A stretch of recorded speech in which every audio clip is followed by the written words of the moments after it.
and therefore it is no longer possible to use the Roman ritual and the other liturgical books of the ancient rite for the celebration of sacraments and sacramentals. For example, not even the ritual for the reconciliation of penance, according to the ancient form. The use of the other ordines, therefore, is currently expressly forbidden, and only the use of the Missale Romanum of 1962 remains permitted, end quote. So not only are we seeing you need every priest needs permission, you have to denote the actual church where you're going to be saying the Latin Mass. You cannot say the Triduum of the old rite. The faithful are restricted to the Church of Trinita by the Fraternity of St. Peter. Here we see that the other 6 sacraments, and they even say sacrament of reconciliation of penance, cannot be administered according to the old liturgical books of the ancient rite, with ancient rite in the scare quotes. So this is a big deal. What does this mean if this extends to all of planet Earth?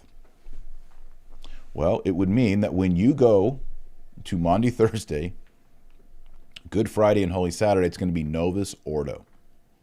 Deal with it. What else does this mean?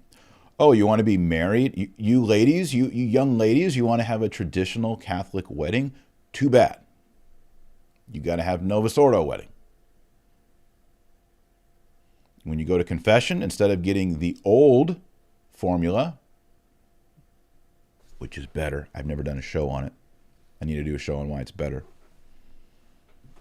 You get the Novus Ordo formula. Extreme unction when you're dying. Instead of getting the traditional extreme unction, you get the Novus Ordo extreme, and on and on and on. So basically what we get here is the phenomenon of what we call rent-a-mass. What do you mean? What's rent-a-mass?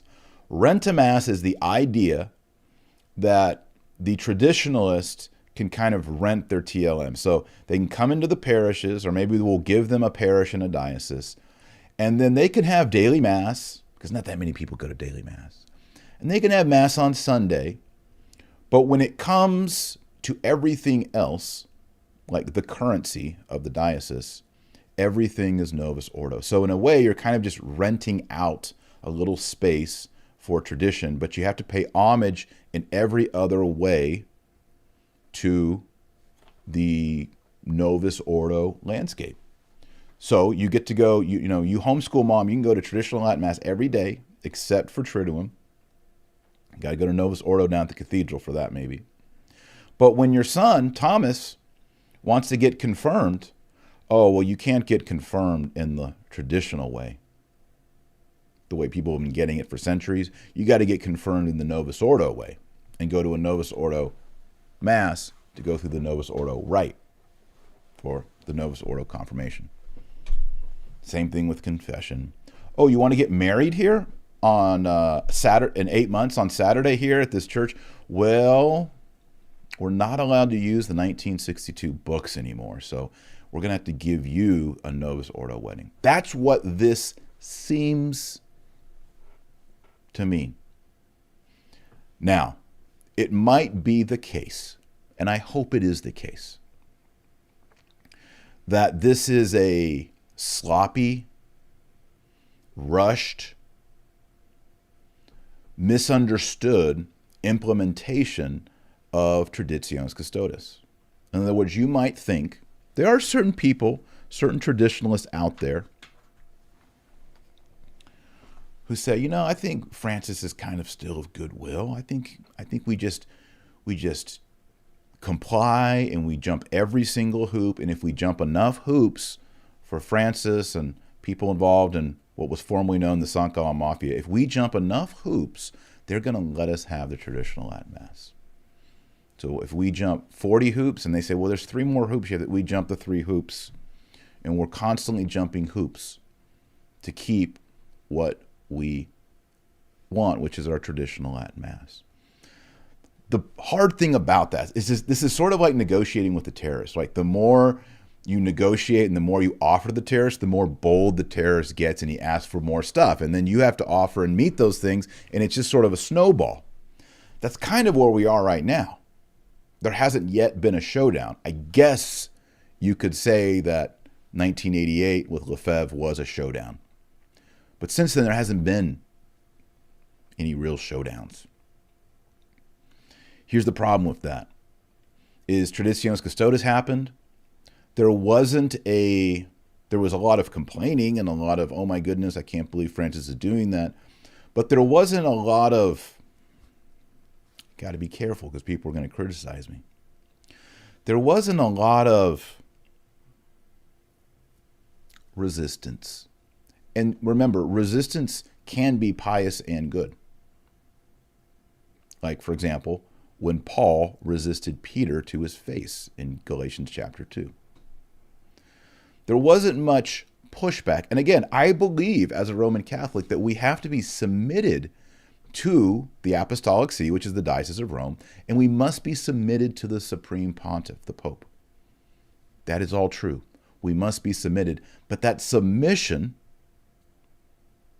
which of course always has to do with believing the one true faith and the one true morals, faith and morals, ex cathedra, infallible, Vatican I, all the way. And then we also have what theologians call our religious assent. So even in things that are not dogmatic or moral, if they're not contrary to dogma or morals, we should do them, right? This trad question is a little bit gray because are we talking about just customs or are we also talking about faith and morals? And that right there, people, if you watch the Dr. Taylor Marshall podcast, what I just said right there pretty much explains everything wrong with the traditional community and everything confusing about traditionals and all. If there's any fighting or confusion amongst traditionals, that what I said right there is why. Because there is great confusion amongst us. And even in my own mind, over the past 11 years, I have changed. I have evolved on this topic. And that is when we're talking about traditionalism, the traditional Roman rite. I'm just talking about being a Catholic. Are we talking about just liturgy, or are we also talking about dogma, doctrine, morals, things like that? Because if we're not talking about dogma, doctrine, morals at all, we should probably all snap right over and put Pachamamas in our church and do Novus Ordo and just give up this whole thing. Just have full religious assent. But if we're not willing to do that, we have to ask our question, well, is there in this recipe, are we sensing a compromise or a denial of anything that has to do with faith and morals, dogma? Because if there is, then there is the justification for resistance. Humble resistance, filial resistance, charitable resistance. But there is now in that recipe, and this is in the tradition, Thomas Aquinas talks about it. St. Paul performed this resistance to Peter. And that's really, I mean, if you read my book, Infiltration, at the very end, I offer a solution on how we overcome this problem. And I talk about different other solutions that people propose, and I go through each one on why I don't follow that solution, like the Eastern Orthodox solution or the evangelical solution, or the Protestant solution. And I talk about why we do have a justified, humble, filial resistance on these matters. And I think this right here just raises the stakes again. I think they are emboldened. I mean, Francis and friends, they are emboldened to continue to raise the stakes. It's kind of like, trying to get to call someone's bluff. They just keep raising it. It's like, okay, well, we did Traditionis Custodes. No, we took away Summorum Pontificum. Novus priests all over the world no longer can just say the Latin Mass, especially if they're ordained after a certain date. You need all these permissions. You need the hall pass. You need the kitchen pass. You need the super faculties, all that. And now they're saying, well, now not the other 6 sacraments, and now not Triduum, and now vernacular, epistle, and gospel. And you see what's going to happen next. I'm going to tell you. Y'all want to know? I'm not a prophet or a seer, but I kind of follow the game enough. The next thing is going to be, well, you have to have altar girls, and you have to have communion on the hand. What else do you think is next? Leave a comment. If you're in the live feed, let me know. What else is next? Because all of these things, whether each document is compromised or misunderstood or implemented poorly, all of these things are like, when you look at a graph and you see dot points, data points. If you connect the dots, all the dots show a steady, calculated attack on traditional Catholics. Whether it has to do with media presence, whether it has to do with traditional seminaries, whether it has to do with traditional bishops, whether it has to do with traditional societies, institutes, nuns, like the Carmelite nuns here in the United States. All of these things, if you take the data points and you connect the dots, you see the shape of the thing. So I am totally open to people saying, man, Taylor Marshall read the new Vicariate of Rome decree document on the Diocese of Rome and the traditional Latin Mass. He just got it totally wrong. Maybe I did. Maybe I really messed this show up, and when I read it, I got the whole thing wrong. But I think there are enough data points out there when we connect the dots that gives us an interpretation or a signs of the times to realize what exactly is going on behind the curtain. And I think we all know what's going, even if you have never been to a Latin Mass before, and it's not your thing, all right, whatever.